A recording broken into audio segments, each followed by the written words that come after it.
আমি আমার খালাতো বোনকে পছন্দ করি। আচ্ছা, খালাতো বোনকে পছন্দ করি এবং ভালোবাসি। আমার খালাতো বোন আমাকে ভালোবাসে না, ভালোবাসে নাকি আমি জানি না, কিন্তু মাঝে মাঝে আমার খালাতো বোনের সাথে কথা বলি এবং আমি আমার খালাতো বোনকে বিয়ের প্রস্তাব দিয়েছি। আমার জানা মতে মাশাআল্লাহ, কে বলল রে তুই নাকি রে? আচ্ছা বাবুরা, আমি আমার খালাতো বোনকে বিয়ের প্রস্তাব দিয়েছি। আমার জানা মতে খালাদের ফ্যামিলির সবাই আমাকে পছন্দ করে। আচ্ছা, খালু আমাকে পছন্দ করেন না। আমি আমার বাড়ি থেকে প্রস্তাব দিয়েছি, তারা বলছে আমার খালাতো বোন তাকে মাওলানা পাস করে, বাবারে বাবা, মাওলানা পাস করিয়ে বিয়ে দিবে, কনফার্ম জান্নাতি। মাশাআল্লাহ, আমি তো চাচ্ছিলাম এখনই বিয়ে করি। আমার জানা মতে আমার খালাতো বোন রাজি। এখন মূল কথা হচ্ছে সে কি করবে, এই হচ্ছে তার মূল প্রশ্ন।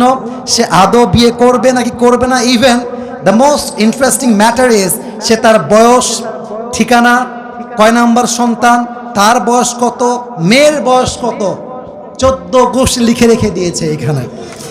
আচ্ছা, okay okay, let me share with you one thing. আমি কোনো বিরক্তিকর কথা আপনাদেরকে বলতে চাই না। দেখেন, 1.5 ঘন্টা এতগুলো হাদিস বললাম, এত ঘটনা বললাম, আয়াত বললাম, তাওয়াক্কুল বললাম। দেখবেন, মাইন্ড করবেন না, এগুলো বেশি একটা ভাইরাল হবে না। এই যে প্রশ্ন পড়লাম, এইটাই কালকে কয়েক কোটি মানুষ দেখে ফেলবে। তার মানে বাঙালি ভালো জিনিস খায় না, যত আউল ফাউল সব বাঙালিরা খায়, ঠিক কিনা বলে? তবে যেহেতু সে প্রশ্ন করেছে, উত্তর দিচ্ছি। প্রথম কথা হচ্ছে, বিয়ের বয়স হয়েছে, বাপ মাকে বুঝাবা প্লিজ, মুঝে শাদি করনা है। ভালো ভালো বলছি, বিয়ে দিয়ে দাও। নয়তো যদি না মানো, যদি আমি দেখি আমার চরিত্র নষ্ট হচ্ছে দিন দিন, আমি সবাইকে বলবো বিয়ের জন্য যদি বাপ মা রাজি না হয়, নিজে বিয়ে করবা, পরে গিয়ে বাপ মাকে বলবা বিয়ে করে ফেলেছি, যা করতে চাও করো, আই ডোন্ট কেয়ার। এখন অনেক মুরব্বী আমার উপরে হয়তো অভিযোগ তুলবে, হুজুর আপনি যুবকদেরকে খারাপ দিকে মোটিভেট করছেন। মুরব্বী, একদমই নয়। আমি মনে করি জেনার চাইতে 1000 গুণ বেশি উত্তম সেই বাপ মাকে অমান্য করে বিয়ে করা, যে বাপ মা সন্তানের চরিত্র নষ্ট হচ্ছে দেখেও বিয়ে দিতে চায় না। তুমি আমার বাপ, তুমি আমার মা, তুমি দেখতেছো দিন দিন আমি মেয়েদের নেশায় আসক্ত হচ্ছি, আমি পার্কে যাচ্ছি, আমি প্রেম করতেছি, মেসেঞ্জারে, হোয়াটসঅ্যাপে, হোয়াট এভার ইট ইজ, আমি নষ্ট হচ্ছি। তুমি মা হয়ে যদি আমার দায়িত্ব নিয়ে না বোঝো, বাপ যদি আমাকে না বোঝে, কাউকে দরকার নাই, আমি ইমামকে নিয়ে বিয়ে করে ফেলবো যুবক ভাইরা। এটা বাধ্য হয়ে বললাম। কেন বললাম? আজকালকার সমাজে প্রেম করা সহজ, বিয়ে করা কঠিন হয়ে গেছে। যখন বিয়ে করতে যাবেন, বলবে না যে বাবা তুমি কি নামাজ কালাম পড়ো, আগেই একটাই প্রশ্ন, तुम पैसे कितने कमाते हो पहले मुझे ये बताओ। একজন যুবক কামাই করে 15,000 টাকা, তাগড়া যুবক, আব্বা বলে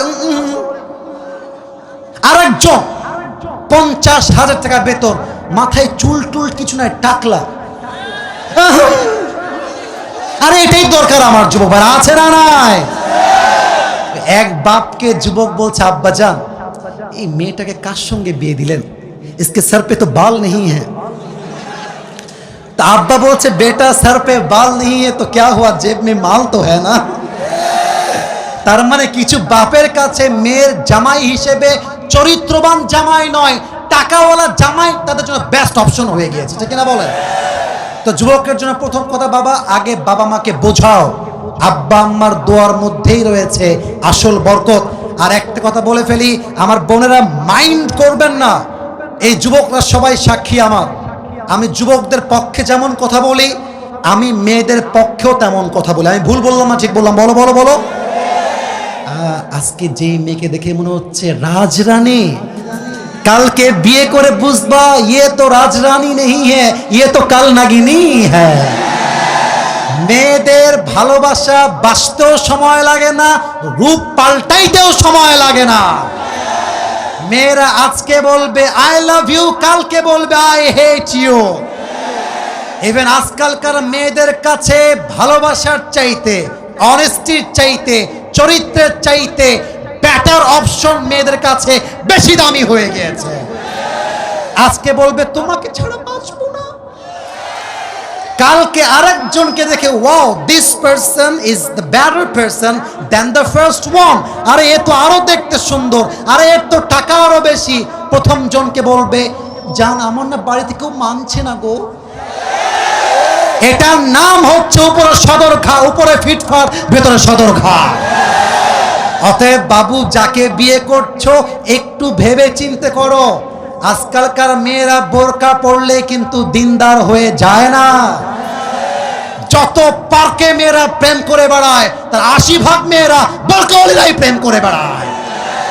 3 নাম্বার কথা বলে শেষ করতে চাই, যেই মেয়ে তোমাকে, রাগ করেছেন আপনারা? আচ্ছা আমি কি বানাই ভুল কোন কথা বলেছি প্রিয় ভাইরা? আচ্ছা আমার দিকে একটু তাকাই বলবেন এটা আমার মুখে কি? ডানে আওয়াজ বামে আওয়াজ নেই, এটার নাম কি? দাড়িতে আমাকে অসুন্দর লাগতেছে, আনস্মার্ট লাগতেছে, খ্যাত লাগতেছে। অনেক মেয়ে বলে দাড়িওয়ালা নাকি খ্যাত।